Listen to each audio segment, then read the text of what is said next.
Good morning, students. Today we will study Lost Spring, written by Anis Jung.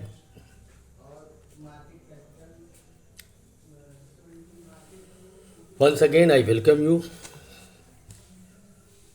Complete English by B. N. Shukla sir.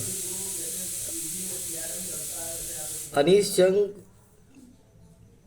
is not only the writer, but she is also a reporter. She has written so many newspapers in India and also abroad. Lost Spring is a metaphorically explain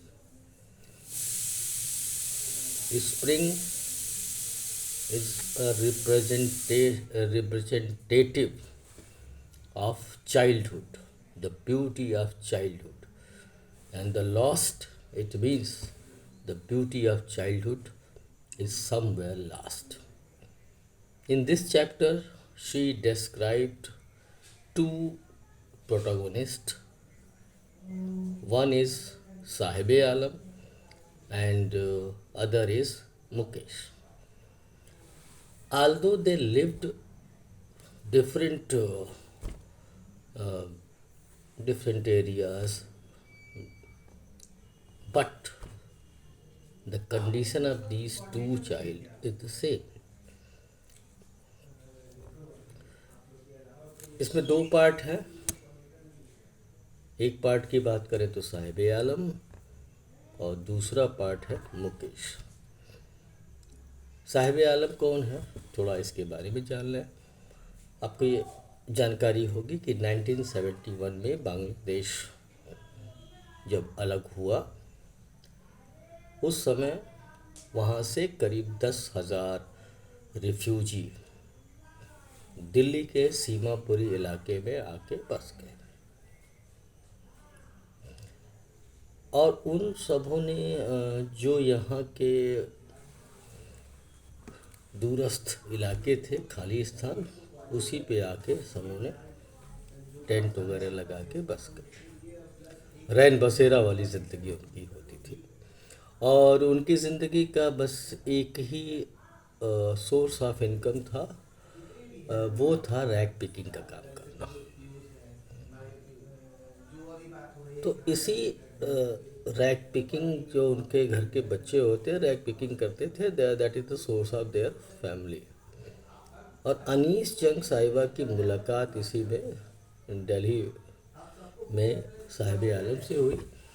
Sahib आलम से formal informal जो meeting हुई, उसमें अनीस जंग साहिबा ने पूछा एक बार साहिब आलम से कि तुम लोग ये नंगे पैर क्यों रहते हो, या इस तरह का काम क्यों नहीं करते, पढ़ाई लिखाई से बात होती है. तो उन बच्चों ने बड़ा स्ट्रेट फॉरवर्ड कहा.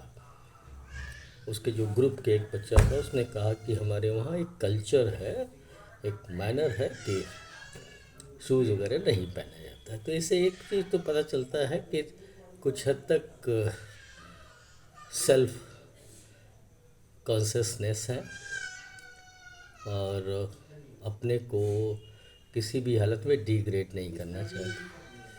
साहिब आलम का अर्थ होता है लॉर्ड ऑफ यूनिवर्स, इस पूरे संसार, पूरे विश्व का मालिक. लेकिन जो काम है वो भी अपने आप में बिल्कुल अलग.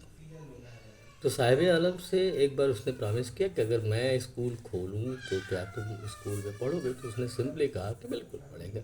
और कुछ दिनों के बाद उसने पूछा भी था कि क्या आपने वो स्कूल खोला. तो उस समय अनीस जंग साहिबा के पास कोई जवाब नहीं था. जैसा मैंने पहले बताया कि 1971 इंदिरा गांधी का समय था. उसके बाद बांग्लादेश अलग हुआ, फिर ये लोग आके बसने लगे. एक चीज़ हमेशा इसमें जोड़ी जाती है, उस समय दिल्ली की कंडीशन बहुत अच्छी थी. Already India is quite developed near Delhi. लेकिन एक ही जगह की थोड़ी दूरी पे इन लोगों की हालत में ज़मीन आसमान का फर्क था, दिल्ली के लोगों का और ये लोगों का. फिर बात आती है इनकी इनकी पहचान तो कुछ थी नहीं। सिंपली राशन कार्ड वगैरह बन गया था, कुछ फूड्स वगैरह मिल जाते थे। इनकी कोई अपनी पहचान नहीं थी, तो उनके लिए पहचान उतना महत्वपूर्ण नहीं था।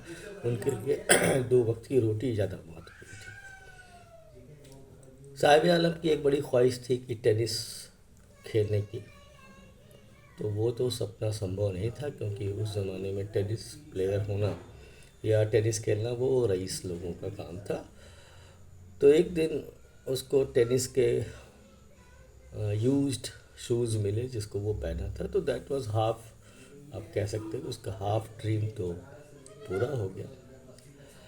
फिर आगे चल के स्टोरी में आप पाएंगे कि वो उसे एक टी स्टॉल पे जॉब मिल जाती है।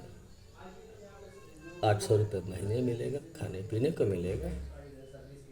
अब यहाँ पे राइटर का एक कमेंट उसमें आता है कि 800 रुपये महीना मिल रहा है, खाने पीने को भी मिल जा रहा है, लेकिन पहले वो क्या था? पहले था वो ओनर, यानी रैक पैकिंग का भी जो काम होता था, रैक पैकिंग तो करता ही था, लेकिन eight that time he was a owner. और यहाँ पे क्या है? He became servant. अब इन दोनों का एक डिफरेंस सामने आता है कि कभी भी आप कहीं सर्विस करोगे तो रहोगे सर्वेंट ही ना, और छोटा से छोटा भी काम करिए तो at that time you are the owner. तो ये एक तरह से अनीस जंग साहिबा का एक कमेंट है, एक तरह से कि सर्विस में है, और उनका ये भी मानना है कि कहीं न कहीं वो इस बात से खुश नहीं है। खुश क्यों नहीं है? खुश इसलिए नहीं है कि उसकी जो केयर फ्री स्माइल थी, वो मासूमियत थी, जो इनोसेंसी थी उस उम्र के बच्चे का, वो तो कहीं खो गया था। तो आप इस चैप्टर में आप ये समझें कि राइटर के हिसाब से कम उम्र के बच्चे जब जीविकोपार्जन के लिए वर्क करते हैं तो ये बड़ा भयावह है, ये सुखद नहीं है। उनका ये समय शिक्षा प्राप्त करने का, नई चीज़ों को सीखने का, और एक ढेर सारी चीज़ें सीख करके देश के लिए, भविष्य का ये वो निर्माता हैं। और अगर उनकी ज़िंदगी में यही हो जाए कि वो नौकरी करें, तो कहीं न कहीं हमें इस पे मंथन करना चाहिए। राइटर का जो कहना वो इसी सेंस में था कि उन्होंने अपने बचपन को खोया, वो सुंदर बचपन जिसमें वो ज्ञान प्राप्त कर सकते थे, शिक्षा प्राप्त कर सकते थे, उनकी जो बचपन की मासूमियत थी वो सब कहीं न कहीं खो गया। तो अभी हम we are talking about two parts, but right now I am finished this simple introduction, simple short story. In the next video I will tell you the second part of the same story. Thank you. आपको उम्मीद है कि मेरा ये video पसंद आए, और नहीं भी पसंद आता है तो भी कमेंट करें, पसंद आए तो भी कमेंट करें, शेयर करें, लाइक करें, जो भी सामान्य चीज़ें बताई जाती हैं। Thank you.